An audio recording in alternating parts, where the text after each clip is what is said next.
I think that we don't often realize just how very deeply our childhoods play a part of what happens in our marriage today. Like we know it, but we don't know it on like a soul deep level. Even the way that we phrase questions to our spouse is a product of our childhood.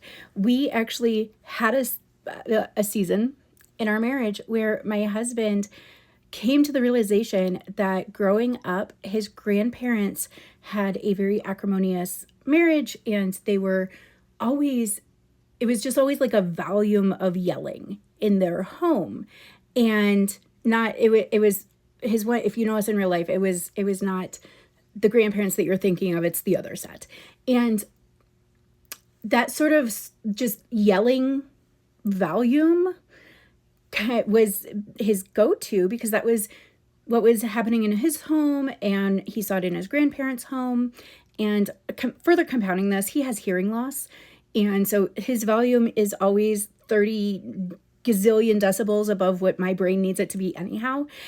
And so those factors combined, he totally was not intending to sound like he was accusing when he was seeking information.